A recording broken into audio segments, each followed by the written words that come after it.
నమస్కారం, welcome to AC news. కష్టపడి చదువుకునే విద్యార్థులకు దాతల సహాయ సహకారాలు ఎప్పుడూ ఉంటాయని, ప్రతి విద్యార్థి లక్ష్యం పెట్టుకుని చదువుకోవాలని అద్దంకి మండల విద్యాశాఖ అధికారి బూదాటి సుధాకర్ అన్నారు. అద్దంకి మండలంలోని స్థానిక ప్రభుత్వ బాలికల ఉన్నత పాఠశాలలో ఆదివారం ఉల్లాస్ ట్రస్ట్ హైదరాబాద్ వారి ఆధ్వర్యంలో మెరిట్ విద్యార్థులకు స్కాలర్షిప్ పంపిణీ చేసే కార్యక్రమాన్ని ఏర్పాటు చేయగా ఎంఏఓ సుధాకర్, ఎస్ఐ కాదర్ భాష ముఖ్య అతిథులుగా హాజరయ్యి ప్రభుత్వ పాఠశాలలో చదువుకునే విద్యార్థులకు మెరిట్ ఆధారంగా స్కాలర్షిప్ క్రింద చెక్కులు అందజేశారు. ఉల్లాస్ ట్రస్ట్ హైదరాబాద్ వారి ఆధ్వర్యంలో ప్రతి సంవత్సరం 9-10 తరగతులు చదువుకునే విద్యార్థులకు స్కాలర్షిప్ అందజేయటం సంతోషంగా ఉందని, ఇదే విధంగా ముందుకు సాగాలన్నారు. విద్యాశాఖ తరఫున ట్రస్ట్ వారికి వారి వంతు సహకారం ఉంటుందని ఎంఏఓ సుధాకర్ పేర్కొన్నారు. పాఠశాలలో డ్రగ్స్ నిర్మూలన దీనికి ఒక లీడర్షిప్ పెట్టారు. అంటే పాఠశాలకు వచ్చిన ప్రతి విద్యార్థి కానీ విద్యార్థిని యొక్క బ్యాగ్స్ టచ్ చేయాలి. ముందు ఆ బ్యాగులు ఏముండేవి అది చర్చ సమస్య లేదు. మీరే వెళ్ళేప్పుడు జాగ్రత్తగా రండి, అటువంటి దాకా పడవద్దు. ఏదైనా మీకు స్కూల్లో ఇబ్బందికరం ఉంటే స్కూల్లో ఫ్రెండ్లీ టీచర్ ఉంటారు. ప్రతి స్కూల్కి ఒక ఫ్రెండ్లీ టీచర్ ఉంటారు. అది జెండర్ కావచ్చు, లేడీ కావచ్చు, ఎవరైనా కావచ్చు. వాళ్ళకి చెప్పుకోండి, సార్ మా బాధ లేదు సార్. ఆడపిల్ల సామాన్యంగా జెండర్ టీచర్ రాలేదు, ఆడపిల్ల టీచర్ కాబట్టి వాళ్ళ ప్రాబ్లమ్స్ వాళ్ళు చెప్పుకోండి. అందుకని మీరు డిస్కస్ చేసి కన్నా కూడా చేయబడుతుంది. తర్వాత ఇంకో విషయం ఏంటంటే, దేనికైనా సముద్రం ఆ పాఠశాల ప్రధానోపాలు చేయాలి. పాఠశాల డెవలప్ కావాలన్నా ఆయన, పాఠశాల నాశనం కావాలని కూడా ఆయన ముందు చెప్తున్నాను సార్ ఏమనుకోండి. ఎందుకంటే మనం స్కూల్కి లోపల ఎంట్రీ కాగానే ఇంటికాడ బాధ్యత మొత్తం మర్చిపోతాం. అసలు ఇంటికాడ భార్య పిల్లలు ఉన్నారనే విషయంలో మేము మర్చిపోతాం. లోపలికి ఎంట్రీ కాగానే ఇదంతా కూడా మన పాఠశాల, మన ఇల్లు బాగా చక్కగా ఉండాలి ముందు మేము ఆలోచిస్తాం. రాగానే పాఠశాలలో మధ్యాహ్నం భోజనం ఉన్నాయా ఇవన్నీ చూసుకుంటాము. కాబట్టి ఆడపిల్లలు కానీ మగపిల్లలు కానీ ఎవరైనా కానీ ఫస్ట్గా మీ హెడ్ మాస్టర్ గౌరవించి మీ హెడ్ మాస్టర్ వెళ్ళి, సార్ మాకు ప్రాబ్లం ఉంది సార్, ఇలా నాకు సబ్జెక్ట్ అర్థం కావట్లేదండి, అలా అర్థం కావట్లేదు చక్కగా చెప్పిస్తారు. అర్థమవుతుందా? అంతేగాని మీరు అనవసరంగా గైలు కొన్ని చేయబోతున్నారు. తర్వాత దీంట్లో ఒక చిన్న ఇప్పుడు చదివాను, టైమింగ్ పవర్ అనేది ఇచ్చాడు. ఒక టైం అనేది ఎంత అంటే డబ్బుతో సమానం. ఒక్క క్షణం వేస్ట్ అయినా కూడా ఆ డబ్బు సంపాదించుకుని టైం సంపాదించుకున్నాను. ఎందుకంటే 10th క్లాస్ విద్యార్థులకి ప్రతి క్షణము ప్రతి మినిట్లు కూడా అవసరం. మనకి ఇవాళ 24 గంటలు మనం పెడుతున్నామంటే 24 గంటల్లో ఒక దాదాపు మన బయటికి పోతుంది, నిద్రపోవటం అన్నీ చదువుతామని. మిగిలిన 10 గంటలు చదివామంటే ఆ 10 గంటల చదువుల్లో మనం ఎంత నేర్చుకున్నాం. అందుకోసం స్టడీ అవర్స్ పెడుతున్నారు. ఉదయం 8-9 స్టడీ అవర్స్ వస్తున్నారు, సాయంత్రం 5 స్టడీ అవర్స్ వస్తున్నారు. చదువుతున్న స్టడీ పెట్టడం బాగానే ఉంది. ఆ స్టడీలు ఏంటంటే బుక్ మాత్రం దగ్గర ఉంటుంది, వాళ్ళు ఏం చదువుతాం మేము చూడం. అందుకోసం చిన్న ఎగ్జామినేషన్ రేపు నుంచి చిన్న ఎగ్జామినేషన్ పెడతారు. 20 మార్క్స్ పేపర్ ఇస్తారు, ఎగ్జామ్ పెట్టాల్సిందే, అదే రాయాల్సిందే.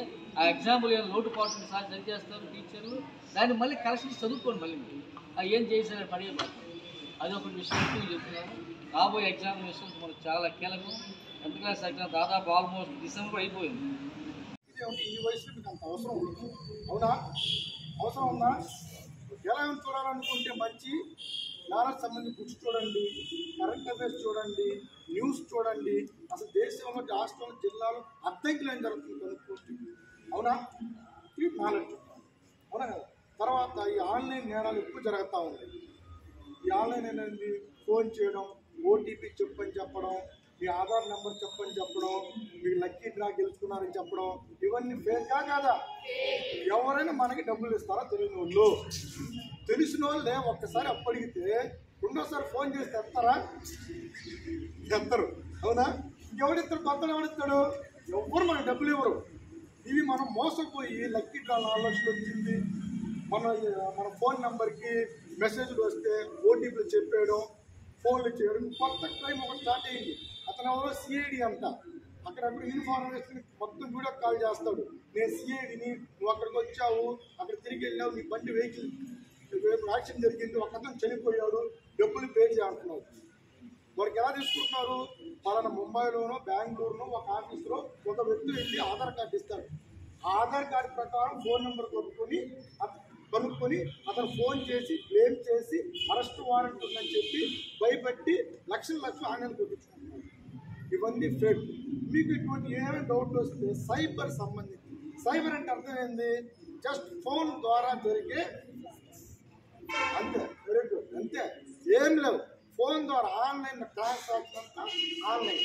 వీడు జరగంగానే దేనికి ఫోన్ చేయాలా? 1903 ఫోన్ చేయాలి. తప్పులేదు, ఎవరైనా చేయొచ్చు. ఇప్పుడు మీకు ఎక్కడైనా డ్రాగింగ్ కానీ, ఎక్కడైనా ఇబ్బంది పెట్టారు, ఎక్కడైనా యాక్సిడెంట్ జరిగింది, ఎక్కడైనా ఇంట్లో పక్కన గొడవ జరిగింది, కొట్టుకుంటున్నాడు, తెలుసుకుంటారని మీకు తెలిసింది, చూశాడు, దేనికి ఫోన్ చేయాలా?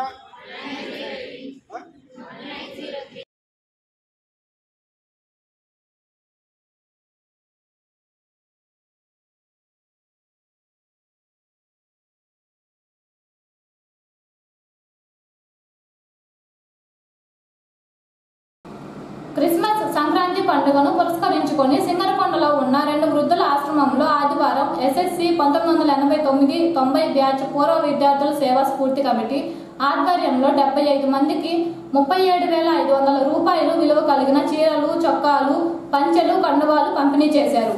ఈ సందర్భంగా కమిటీ ప్రధాన కార్యదర్శి జ్యోతి రమేష్ బాబు మాట్లాడుతూ 2015 నుండి తమ కమిటీ ద్వారా 9 సంవత్సరాల నుండి క్రమం తప్పకుండా ప్రతి సంవత్సరం క్రిస్మస్ మరియు సంక్రాంతి పండుగల సందర్భంగా వృద్ధులకు నూతన వస్త్రములు అందిస్తున్నారని, ఇప్పటికీ తమ కమిటీ ద్వారా 40 లక్షల రూపాయలు ఖర్చు చేసి సేవా కార్యక్రమాలు చేశారని, ఇందుకు మంచి మనసుతో సహకరిస్తున్న తమ బ్యాచ్ మిత్రులకు కృతజ్ఞతలు తెలుపుతున్నానని రమేష్ చెప్పారు.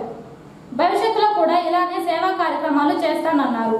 వృద్ధుల పండుగలు సంతోషంగా జరుపుకోవాలని తెలియజేశారు.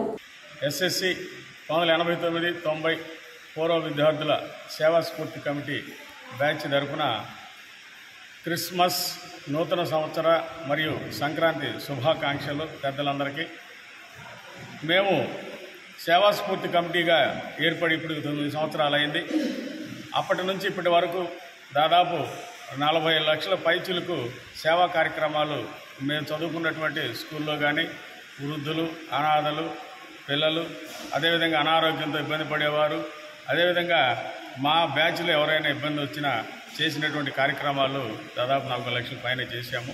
అదే క్రమంలో ఇక్కడ ఉన్నటువంటి 2 వృద్ధాశ్రమాల్లో ఉన్న 65-70 మంది వృద్ధులకు గత 8 సంవత్సరాల నుంచి మేము ప్రతి వారం కూడాను 2 రకాల ఫ్రూట్స్ అందిస్తూ వచ్చాము. కరోనా టైంలో కూడా ఇచ్చాము. అదేవిధంగా గత 8 సంవత్సరాల నుంచి ఇది 8వ సంవత్సరం. ఈ డిసెంబర్ నెల వచ్చేటప్పటికి ఈ ఆశ్రమాల్లో ఉన్నటువంటి పెద్దలు ఎవరైతే ఉన్నారో వృద్ధులు వీళ్ళందరికీ కూడా క్రొత్త బట్టలు ఇవ్వడం అనేది మాకు ఒక సాంప్రదాయంగా ఏర్పడింది. మా మిత్రులందరూ కూడా ఆశ్రమాల్లో ఉన్నటువంటి వృద్ధులు పండుగ సమయాల్లో క్రొత్త బట్టలు కట్టుకోవాలి కాబట్టి మనం ఆ కార్యక్రమం చేయాల్సిందని చెప్పేసి గత 8 ఏళ్ల నుంచి చేస్తున్నాము. అదే క్రమంలో ఈ సంవత్సరం కూడా చేయాలని చెప్పేసి మా మిత్రులందరూ భావించిన మీదట మేము ఈ బట్టలు తీసుకొని ఇక్కడికి రావడం జరిగింది. ఈ కార్యక్రమానికి ఇంతగా సహకరిస్తున్నటువంటి మా బ్యాచ్ మిత్రులందరికీ, ఆర్థికంగా సహకరిస్తున్నటువంటి షమ్మి కానీ, శ్రీనివాసరెడ్డి కానీ, అక్కిరెడ్డి కానీ, శైల్య కానీ, శాంత కానీ, నిరంజన కానీ, గార్లపాటి మురళి కానీ, అదేవిధంగా రామసుబ్బారావు కానీ, ఇట్లా ఇజ్రాయెల్ కానీ, ముడుతాకు ఇజ్రాయెల్ కానీ, వీళ్ళందరికీ కూడా ప్రత్యేకమైనటువంటి అభినందనలు, కృతజ్ఞతలు తెలియజేస్తున్నాము. అలాగే మా కమిటీ అధ్యక్షుడైనటువంటి దామా వెంకటేశ్వర్లు ప్రతి సంవత్సరం చెప్తాడు, ఏ కార్యక్రమం చేసినా ఎంత వస్తుందో మన ఫ్రెండ్స్ నుంచి చూడండి, ఎంత కొరవైతే అంత నేను ఇస్తానంటాడు. అదేవిధంగా ఈ సంవత్సరం కూడా నాకు ఫోన్ చేసి చెప్పడం జరిగింది. అదేవిధంగా మా కార్యక్రమాలు చూసి మా అధ్యక్షుడి దగ్గర హైదరాబాద్లో పనిచేసేటువంటి మోహన్ వర్మ అనే అతను, భీమవరానికి చెందినటువంటి అతను, డివి గారు, ఆయన డివి అంటారు, డివి గారు మీ బ్యాచ్ చేసేటువంటి సేవా కార్యక్రమాలు చాలా గొప్పగా మంచిగా ఉన్నాయి, మీరు డైరెక్ట్గా ఎవరికి అవసరం వారికే ఆ సహాయం అందిస్తున్నారు, కాబట్టి మీ బ్యాచ్లో ఏ కార్యక్రమం చేసినా నా వంతు సహాయం నేను చేస్తానని చెప్పేసి ఆయన స్వచ్ఛందంగా మా అధ్యక్షుని వచ్చి కలిసి చెప్పడం అనేది మేము చాలా గర్వంగాను. 15లో సిల్వర్ జూబ్లీకి అసెంబ్లీ అయిన మేము మా ఫ్రెండ్స్ అందరూ సహకారంతో రకరకాల కార్యక్రమాలతో దగ్గర 45 లక్షలు, దగ్గర 60 కోటి వరకు చేసామని చెప్పడానికి చాలా సంతోషంగా ఉంది. అట్లాగే ఆ సహాయ కార్యక్రమాలు కూడా ప్రత్యక్షంగా అందాల్సిన ఆకలి కొన్నవాడికి ఆహారం వాళ్ళకి అందడం అనేది ఇంకా సంతోషంగా ఉంది. అలాగే ఈ వృద్ధాశ్రమంలో ఇచ్చినప్పుడు వాళ్ళందరినీ చూసుకుంటుంటే మా తల్లిదండ్రులు గుర్తొస్తున్నారు.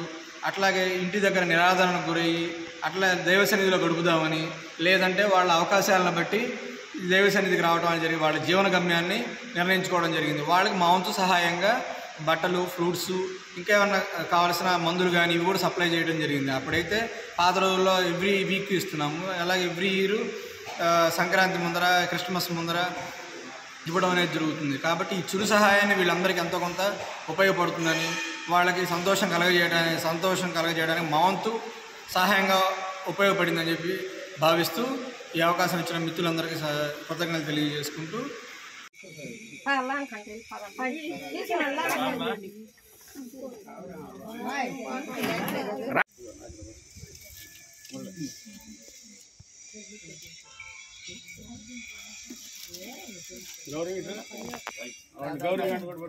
అటు చూడండి, అటు చూడు. నెక్స్ట్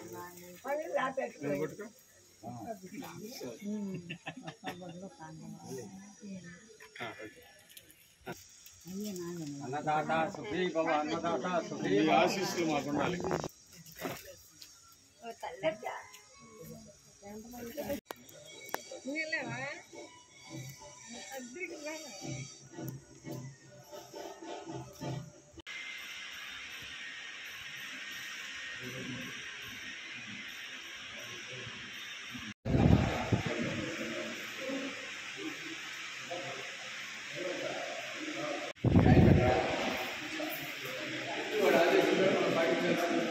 ద్విచక్ర వాహనాలు నడిపే వారందరూ హెల్మెట్ ధరించి ప్రాణాలు కాపాడుకోవాలని, ద్విచక్ర వాహనాలపై ప్రయాణించే వారి రక్షణ కవచం హెల్మెట్ అని చీరాల డీఎస్పీ మోయిన్ అన్నారు.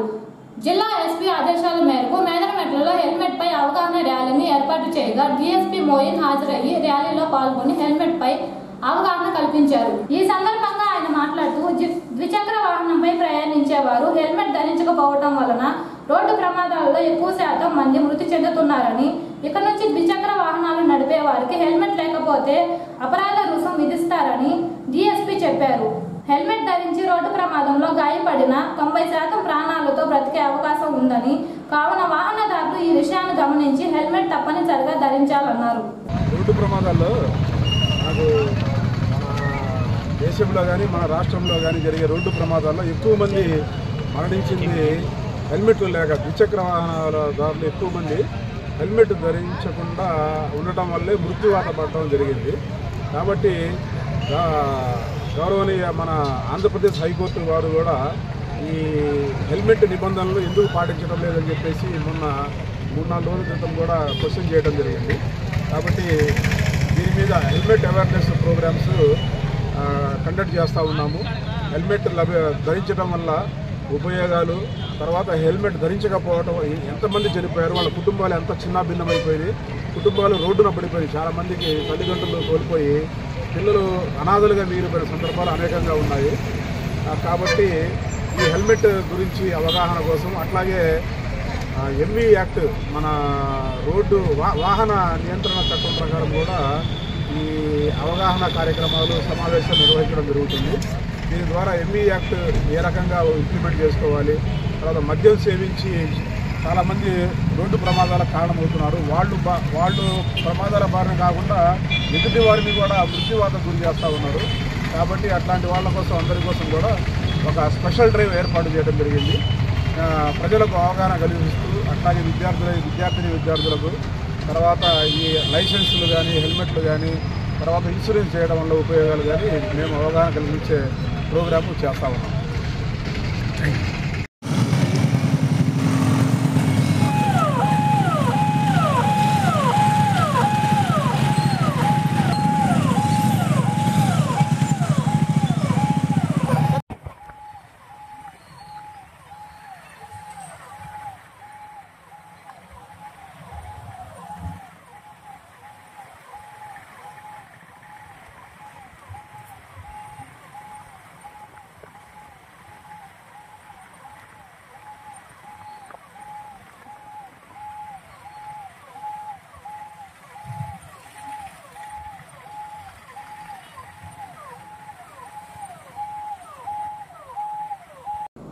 శ్రీ శ్రీ ఈశ్వరి మహాదేవి అమ్మవారి ఆరాధన గురు పూజ మహోత్సవం సందర్భంగా ఈ నెల 24వ తేదీన అద్దంకి పట్టణంలోని కాకానిపాలెంలో ఏం చేసి ఉన్న బ్రహ్మంగారి దేవాలయంలో ప్రత్యేక పూజా కార్యక్రమాలు జరుగుతాయని ప్రకాశం జిల్లా విశ్వ బ్రహ్మణ సంఘం అధ్యక్షులు చెన్నపల్లి శ్రీనివాసాచారి తెలిపారు.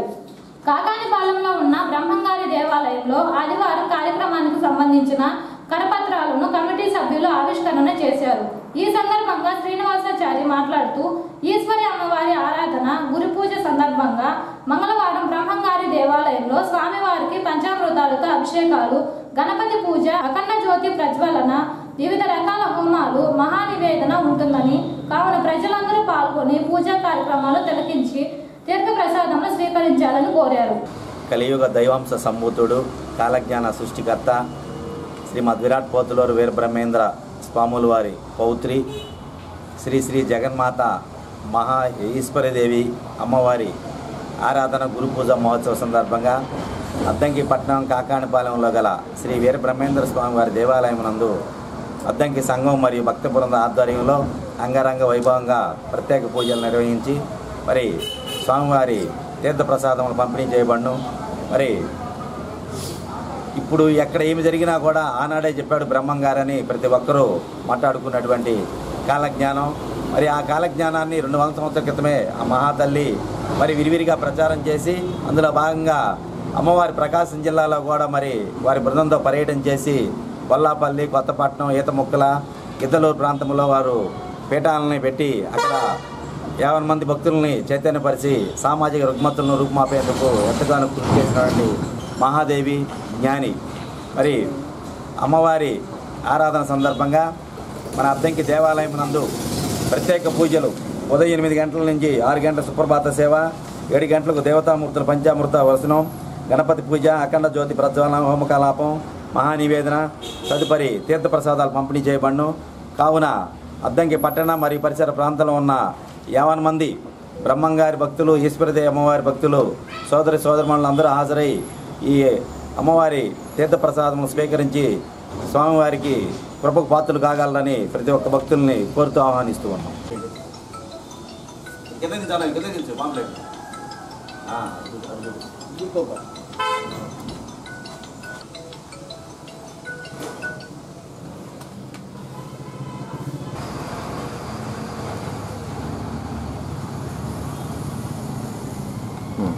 సుబ్రహ్మణ సోదరులు, అట్లాగే శ్రీ విరాట్ పోతులూరు వీరబ్రహ్మేంద్ర స్వామి వారి భక్తులకి నా నమస్కారాలు.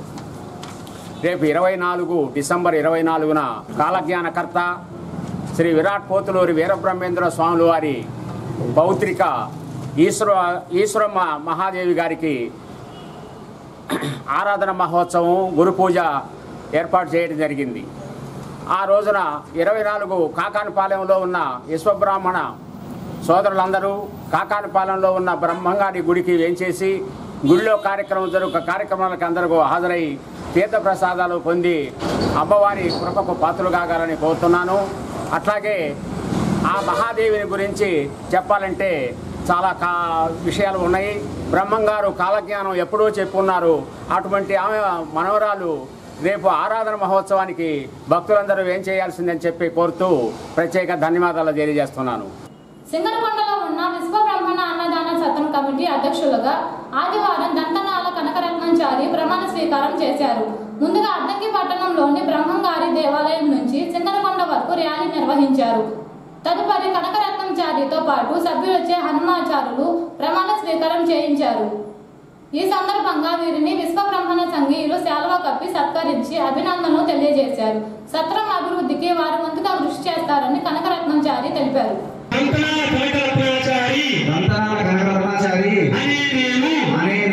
శ్రీ విశ్వబ్రాహ్మణ అన్నదాన సత్ర అభివృద్ధి కొరకు మరియు విశ్వబ్రాహ్మణ సంఘ అభివృద్ధి కొరకు మనస వాచ కర్మణః త్రిగుణ శుద్ధి ప్రకారముగా నా వంతు కర్తవ్యమును నిర్వహిస్తానని దైవ సాక్షిగా ప్రమాణం చేయించున్నాను.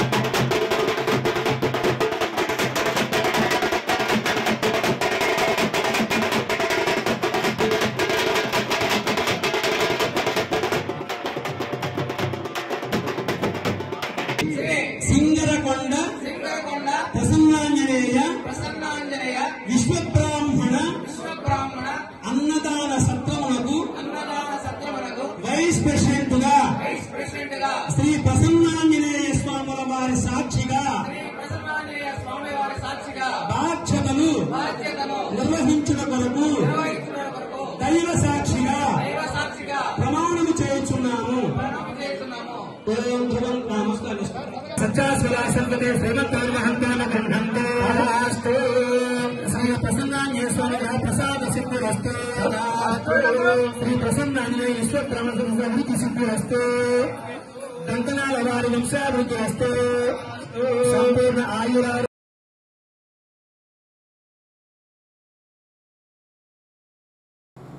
అద్దంకి పట్టణంలోని పుట్టంరాజు బుల్లయ్య రామలక్ష్మమ్మల విశిష్ట సాహిత్య పురస్కారం సభ ఆదివారం ఇందిరానగర్లో జరిగింది.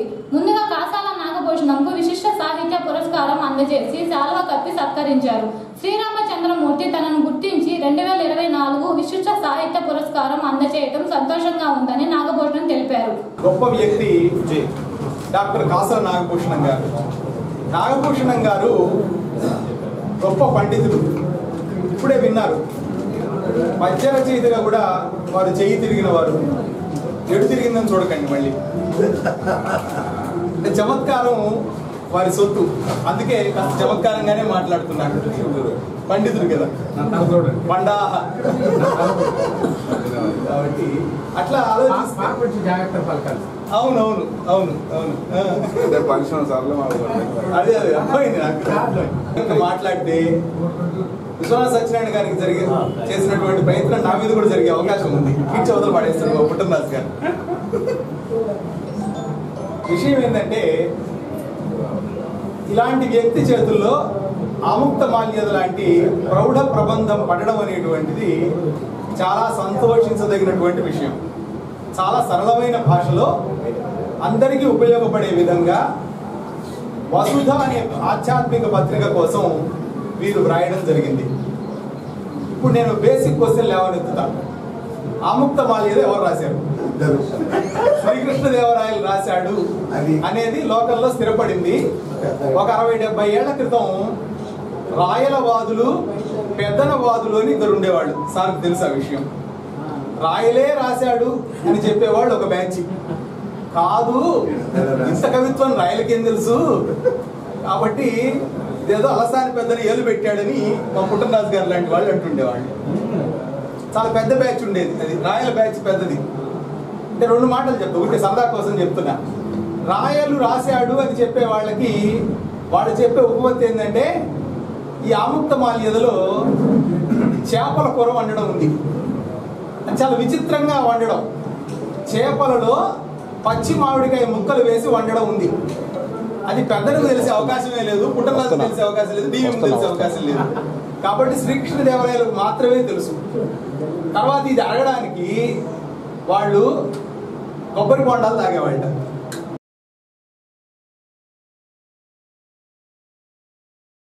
అద్దంకి పట్టణంలోని బంగ్లా రోడ్లో ఉన్న చిన్ని శాంతయ్య భవనంలో శనివారం రాత్రి రిటైర్డ్ ఆర్టీసీ ఎంప్లాయీస్ యూనియన్ ఆధ్వర్యంలో ప్రతిభామూర్తుల సభ జరిగింది. ముందుగా ప్రముఖుల చిత్రపటాలకు సభ్యులందరూ పూలమాలలు వేసి నివాళులర్పించి వారిని గుర్తు చేసుకున్నారు. అద్దంకిలో ప్రతి నెల రిటైర్డ్ ఎంప్లాయీస్ యూనియన్ ఆధ్వర్యంలో ప్రతిభామూర్తుల సభ ఏర్పాటు చేయడం సంతోషంగా ఉందని నాగేశ్వరరావు తెలిపారు. ఒక ఉన్నతంగా మనం గనక చెప్పగలిగితే, వారిలో ఉన్నటువంటి ఉన్నత లక్షణాలను మనం గనక 10 మందిలో పంచగలిగితే సమాజానికి అది మనకి మంచి చేసినట్టే. అయితే మనం పెండ్యాల గారి గురించి చెప్పుకుంటున్నామంటే దాని అర్థం ఆయనే ఆ ఫీల్డ్లో గొప్పవాడు ఇంకేం కాదు. ఎంతోమంది ప్రతిభామూర్తులు ఉన్నారు, కానీ అందరిని గురించి చెప్పుకోలేం కదా. అలా చూస్తే మనకి తెలిసినటువంటి సంగీత ప్రతిభామూర్తులు సినిమా సంగీతంలో రాజేశ్వరరావు గారు, మహాదేవన్, ఘంటసాల గారు, సుబ్రహ్మణ్యం గారు, విశ్వనాథన్, సుశీల, దక్షిణామూర్తి, ఎంతోమంది ఎన్నో విధమైనటువంటి అజరామైనటువంటి పాటల్ని, సంగీతాన్ని మనకి అందించారు, సినీ సంగీతాన్ని. కానీ అందరి గురించి ఒక్కొక్క ప్రోగ్రాంలో ఒక్కొక్కరి గురించి చెప్పుకుంటూ ఉంటాం. మరి ఇప్పుడు నాగేశ్వరరావు గారి దగ్గరికి వచ్చేటప్పటికి అది పైసలు వేశారండి, కరెంట్ సందేశం గురువు గారిని దుర్యోధనుడిగా పెట్టారు. వీళ్ళిద్దరు కలిసి రాజుగారిని బ్రతిలాడారు. అయ్యా మా రాముడు సెంట్రల్ సీన్ ఆడాలనుకున్నాడు, నువ్వు పైనాడు విజయదాకాడు అని చెప్పి ప్రక్కనంటే అయ్యి బాబు నేను ఆడినండి, నాకు సెంట్రల్ సీనే ఇష్టం, నేను బాధపడేస్తానండి అన్నాడు. ఎట్లా పడతాడు నేను చూస్తాను అన్నాడు గురుగారు. సరే నాటకం జరుగుతుంది. ఆ కృష్ణుడు ఎంటర్ అయ్యాడు. ఒక పద్యం ఉందండి, తమ్ముని కొడుకులు సగపాలిమ్మనిది అటులు ఇష్టపడలేని 5 ఊళ్ళు ఇమ్మనిది 5 కొడుకుని. ఆ మాట అనగానే పెద్దగా కేకేశాడండి కృష్ణాన్ని. అది తిరుపతి వెంకటరావు రాయలేదు, ఫ్రెంచ్ పుస్తకంలో లేదు. మరి ఏ దుర్యోధనుడు ఏ స్టేజీలో కూడా ఇట్టారు ఎందుకు అరిశాడు? 15-20 మంది ఆర్టిస్టులు ఉంటారు సెంట్రల్ సీన్లప్పుడు, వీళ్ళందరూ నిమిరిపోయి చూస్తున్నారు. ఏమంటివి కృష్ణ, తమ్ముని కొడుకులు సగపాలిమ్మనిది అటులు ఇష్టపడలేని 5 ఊళ్ళు ఇమ్మని 5 కనియా, 5 ఊళ్ళు పేర్లు ఏవో చెప్పగలవు అన్నాడండి. ఇక నిగురిపోయాడు ఆయన, నోరు అట్నే తెలిసి ఆగిపోయాడు. ఇక హాల్ అంతా షౌట్స్. మళ్ళీ ఈయనే కవరప్ చేశాడు ఆ మాటని. ఆ జగన్నాథ సూత్రధారి కృష్ణాదేవి చెప్పకుండా నేను ఎగుమదులు, ధర్మరాజు ఇంద్రప్రస్థము, వారణావతము, అర్జునుడికి అని 5 పేర్లు చెప్పి 5 ఊళ్ళు చెప్పేశాడు. అట్టా చమత్కారాలు భలే ఉండే. గోతు వైద్యాలు చేసేవాడు. చిన్నపిల్లలకి అప్పుడు దడుపు జ్వరాలు, అదురు జ్వరాలు అని వచ్చేయండి. వాళ్ళకి బొట్టు పెట్టి వీపు దర్చేవాడు. ఒక్కొక్క అమ్మ చెప్పేది, మా అబ్బాయికి వారం రోజుల నుంచి తగిలే జ్వరం తగ్గిపోయింది అనేవాడు. పక్కనే పోలవరం అనే గ్రామం ఉందండి. ఒక అమ్మాయికి దయ్యం పట్టిందంట, పెళ్ళైన ఎమ్మటే మగ దయ్యం పడితే వాళ్ళు ఎక్కడి నుంచో చూపించారు. చివరికి గురువు గారి దగ్గర తీసుకొచ్చారు. బోధ వైద్యుడి దగ్గర చూపిస్తే కానీ తగ్గదని. ఆ అమ్మాయి స్టోరీ అంత అన్నాడు. ఆ దెయ్యం నేను పారపడతాను, నాకేమి ఇస్తారన్నాడండి. ఏసీ న్యూస్ సమాప్తం. నమస్కారం.